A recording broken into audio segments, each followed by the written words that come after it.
Assalamualaikum warahmatullahi wabarakatuh. Bagaimana kabarnya anak-anak semuanya? Mudah-mudahan kalian sehat semuanya.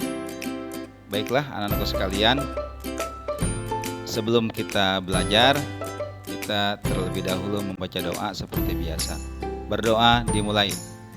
Bismillahirrahmanirrahim. Alhamdulillahirrahmanirrahim. Ar-Rahmanirrahim. Maliki yaumiddin. Iyyaka na'budu wa iyyaka nasta'in. Ihdinas siratal mustaqim. Siratal ladzina an'amta 'alaihim ghairil maghdubi 'alaihim waladdallin. Terima kasih anak-anak sekalian. Baiklah, pertemuan kita kali ini yaitu kita akan memuat pelajaran bahasa Indonesia dengan materi teks informatif di kelas 6 tema 2 subtema 1.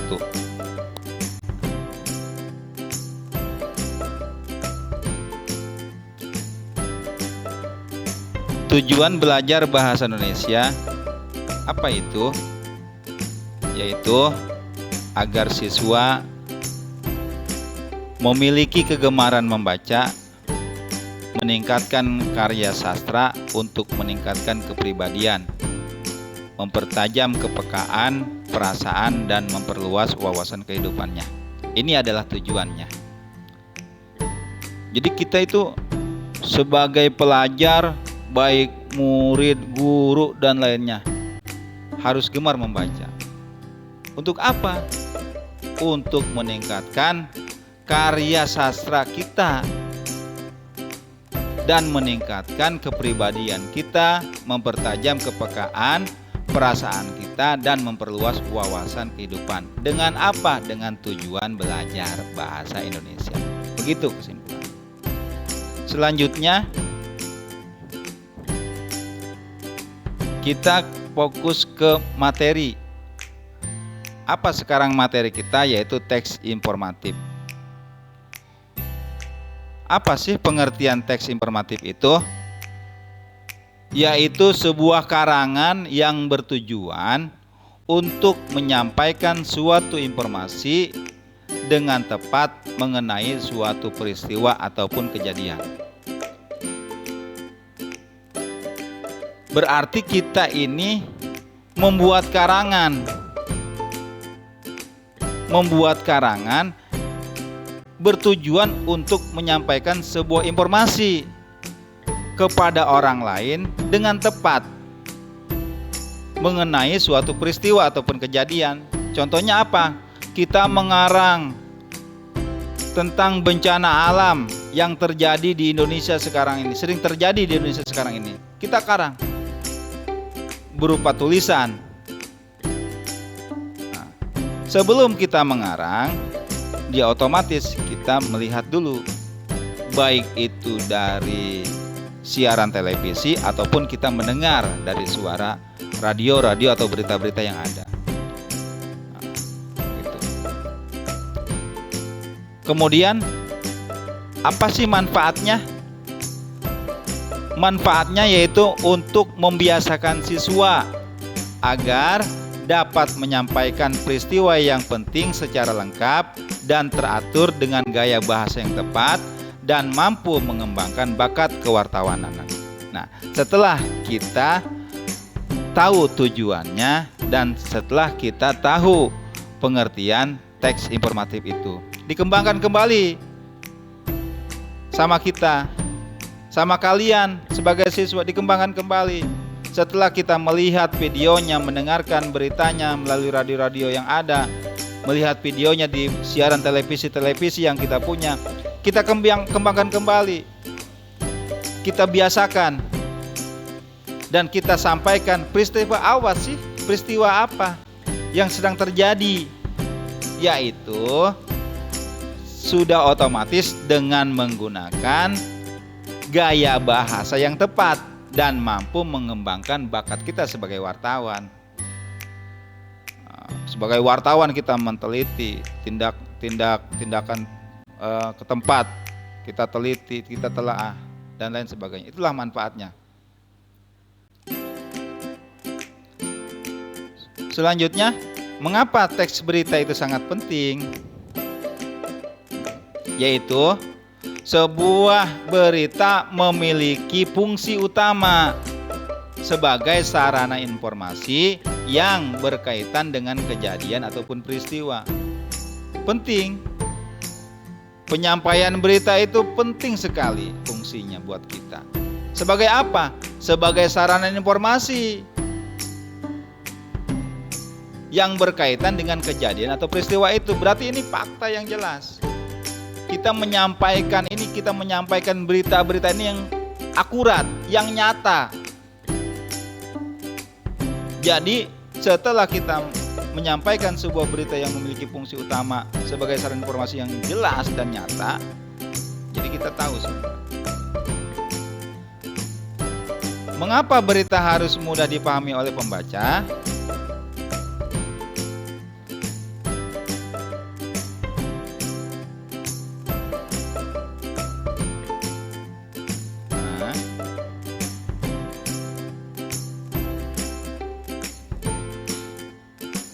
Yaitu secara keseluruhan berita yang mudah dipahami membantu memastikan aksesibilitas informasi, meningkatkan partisipasi pembaca, memperluas jangkauan media, dan membantu pembaca memahami serta mengingatkan informasi yang disampaikan.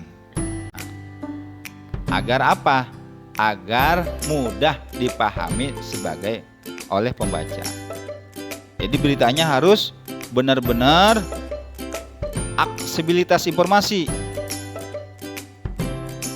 untuk meningkatkan partisipasi pembaca, memperluas jangkauan media, dan membantu pembaca memahami serta meningkatkan informasi yang disampaikan.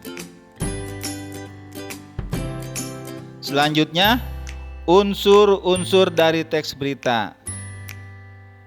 What, apa yang terjadi, how, siapa yang terlibat, when, kapan peristiwa tersebut terjadi, where, di mana peristiwa itu terjadi, how, bagaimana peristiwa itu terjadi. Waktu yang tepat kapan.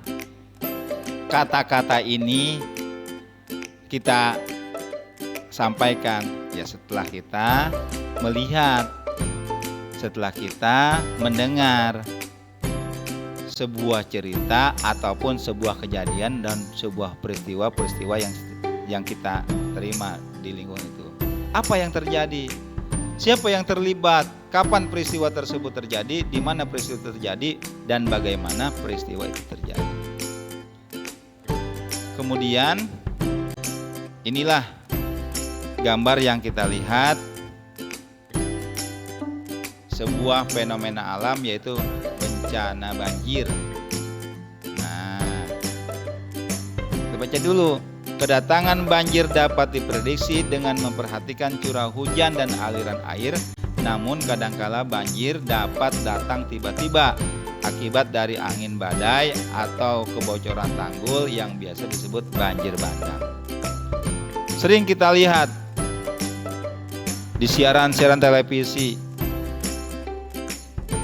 bahwa kita sering terjadi di wilayah kita sering terjadi kebanjiran.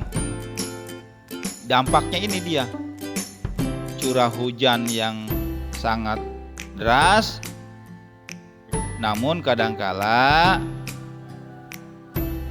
ditambah lagi angin yang sangat kencang sehingga akan mengakibatkan kebocoran tanggul di mana-mana dan saluran-saluran air yang tidak bisa menampung derasnya curahan air hujan itu.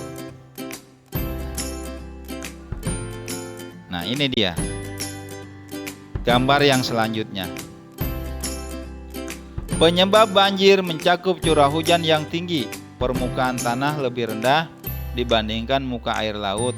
Wilayah terletak pada suatu cekungan yang dikelilingi perbukitan dengan sedikit resapan air.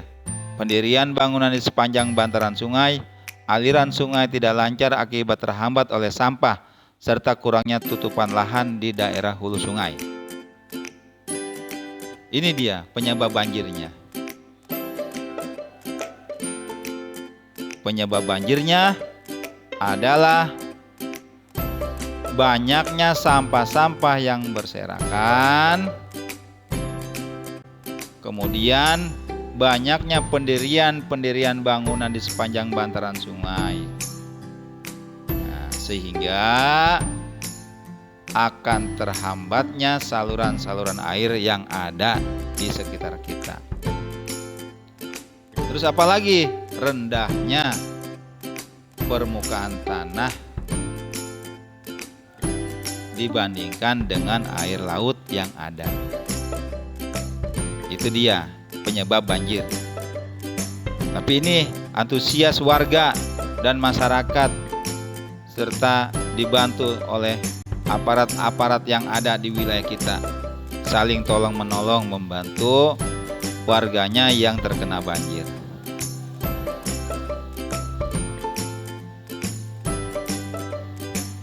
Nah, kemudian banjir merupakan bencana alam yang paling sering terjadi di Indonesia.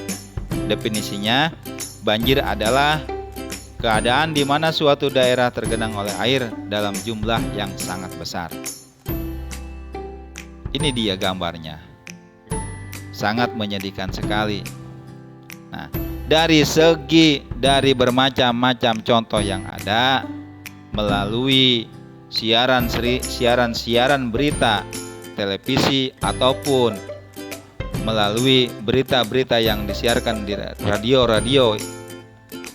tempat kita masing-masing, marilah kita sama-sama mempelajari ini, memperluas wawasan ini. Setelah kita menyimak, mendengarkan, melihat video-video yang ada ataupun gambar-gambar yang ada, kita perluas kembali. Kita menulis sebuah tulisan ataupun karangan tentang berita-berita bencana alam atau fenomena-fenomena alam yang terjadi di Indonesia ini. Begitu anak-anakku sekalian, pada kesempatan materi kita kali ini, yaitu tentang teks informatif, mudah-mudahan pada pembelajaran kita kali ini bermanfaat untuk semuanya. Belajar terus yang rajin, jangan putus semangat, kejar terus cita-cita kalian.